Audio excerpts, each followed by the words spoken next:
ಬಾಳೆದಿಂಡಿನ ಪಲ್ಯ ಮಾಡ್ತಾಯಿದ್ದೀನಿ. ಬಾಳೆದಿಂಡು ಒಂದು ವಿಸಿಲ್ ಕಟ್ ಮಾಡಿ ತೊಳೆದು ನೀಟಾಗಿ ಒಂದು ವಿಸಿಲ್ ಕೂಗಿಸ್ಕೊಂಡು ಇಟ್ಕೊಂಡಿದ್ದೀನಿ. ಅದಕ್ಕೆ ಬೇಕಾಗಿರ್ತಕ್ಕಂಥ ಇಂಗ್ರೀಡಿಯೆಂಟ್ಸು ಕಡಲೆಬೇಳೆ, ಉದ್ದಿನಬೇಳೆ, ಸಾಸಿವೆ, 2 ಹಸಿಮೆಣಸಿನ್ಕಾಯಿ, 1-2 ರೆಂಬೆ ಕರಿಬೇವು, 1 ಸ್ಪೂನ್ ಅರಿಶಿನ, 1-2 ಸ್ಪೂನು ಸಾಂಬಾರು ಪೌಡರು, ಕಡಲೆ ಬೀಜನ ಹುರಿದು ಅದಕ್ಕೆ 1-2 ಒಣಮೆಣಸಿನ್ಕಾಯಿ ಹಾಕಿ ಸ್ವಲ್ಪ 1/2 ಟೇಬಲ್ ಸ್ಪೂನು ಸಾಲ್ಟ್ ಹಾಕಿ ಪೌಡ್ರ್ ಮಾಡಿ ಇಟ್ಕೊಂಡಿದ್ದೀನಿ. ಈರುಳ್ಳಿ, ಒಂದು ಅರ್ಧ ಕಪ್ಪಷ್ಟು ತೆಂಗಿನ ತುರಿ. ಇವಾಗ ಇದನ್ನೆಲ್ಲ ಹಾಕ್ಕೊಳ್ಳೋಣ ಫ್ರೆಂಡ್ಸ್.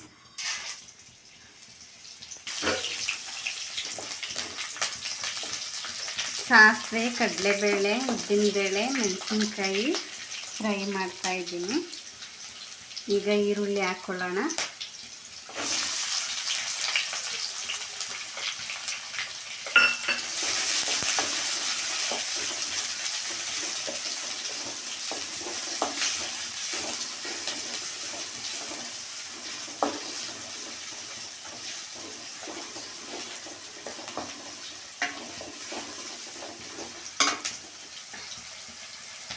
ಕರಿಬೇವು,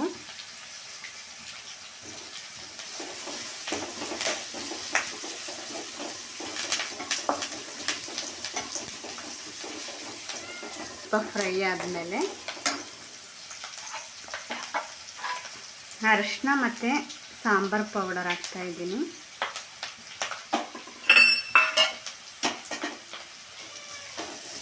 ಇದೆಲ್ಲ ಸ್ವಲ್ಪ ಅರಿಶಿನ ಮತ್ತು ಸಾಂಬಾರು ಪೌಡರು ಎಣ್ಣೆಲೆ ಫ್ರೈ ಮಾಡಿದ್ರೆ ಹಸಿ ವಾಸನೆ ಎಲ್ಲ ಹೋಗುತ್ತೆ.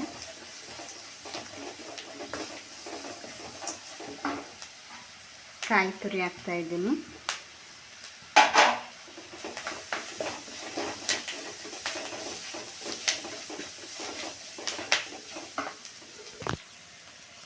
ಈಗ ಬೇಯಿಸಿಟ್ಟಿರ್ತಕ್ಕಂಥ ಬಾಳೆದಿಂಡನ್ನು ಹಾಕ್ತಾಯಿದ್ದೀನಿ.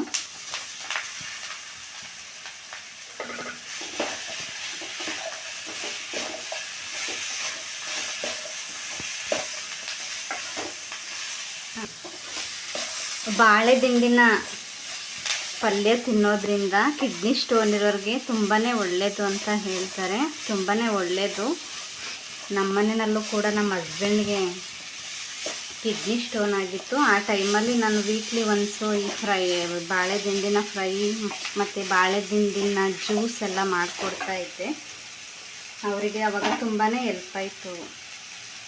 ಈಗ ಕಡಲೆ ಬೀಜ ಮತ್ತು 2 ಒಣಮೆಣಸಿನ್ಕಾಯಿ, ಒಂದು ಅರ್ಧ ಟೇಬಲ್ ಸ್ಪೂನ್ ಸಾಲ್ಟ್ ಹಾಕಿ ನಾನು ಪೌಡ್ರ್ ಮಾಡಿಟ್ಕೊಂಡಿದ್ದೀನಿ.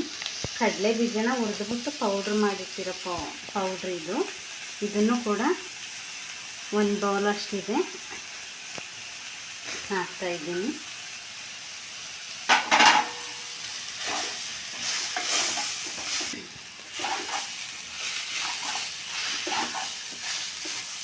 ನೀವು ಒಂದ್ಸರಿ ಗೂಗಲ್ ಮಾಡಿ ನೋಡಿ, ಬಾಳೆದಿಂಡಿನ ಪಲ್ಯ ತಿನ್ನೋದ್ರಿಂದ ಏನೇನು ಬೆನಿಫಿಟ್ಸ್ ಅಂತ ಗೊತ್ತಾಗುತ್ತೆ. ತುಂಬಾ ಹೆಲ್ತ್ಗೆ ಒಳ್ಳೆಯದು. ಇದರಲ್ಲಿ ಫೈಬರು ಜಾಸ್ತಿ ಇರುತ್ತೆ ಫ್ರೆಂಡ್ಸ್. ಮತ್ತು ತುಂಬ ಸಿಂಪಲ್ಲು ಬಾಳೆದಿಂಡು. ಇದು ನಮ್ಮ ತೋಟದಲ್ಲೇ ಇರೋದ್ರಿಂದ ನಮಗೆ ಈಸಿಯಾಗಿ ಸಿಗುತ್ತೆ. ನಿಮಗೆ ಆ್ಯಕ್ಚುಲಿ ಮಾಲ್ಗಳಲ್ಲೆಲ್ಲ ಸಿಗುತ್ತೆ. ಆ ಸೈಡ್ ಹೋದಾಗ ನಿಮಗೆ ಸಿಕ್ಕಿದಾಗ ಇದನ್ನು ಮನೆಯಲ್ಲಿ ಮಾಡಿ ತಿಂದರೆ ತುಂಬಾ ಒಳ್ಳೆಯದು. ಮತ್ತು ತುಂಬ ಸಿಂಪಲ್ಲು, ಹೆಲ್ತ್ಗೆ ತುಂಬ ಬೆನಿಫಿಟ್ಸ್ ಇದೆ. ನೋಡಿ ಎಷ್ಟು ಚೆನ್ನಾಗಿದೆ. ಈ ಟೈಮಲ್ಲಿ ನೀವು ಬೇಕಂದರೆ ಒಂದು ಟೇಸ್ಟ್ ಮಾಡಿಬಿಟ್ಟು ಒಂದು ಪೀಸ್ ತೊಗೊಂಡು ಟೇಸ್ಟ್ ಮಾಡಿಬಿಟ್ಟು ಉಪ್ಪು ಖಾರ ಬೇಕಾದರೆ ನೀವು ಆ್ಯಡ್ ಮಾಡ್ಕೊಬೋದು. ಈಗ ರೆಡಿಯಾಗಿದೆ, ಸರ್ವ್ ಮಾಡ್ತಾಯಿದ್ದೀನಿ ನೋಡಿ.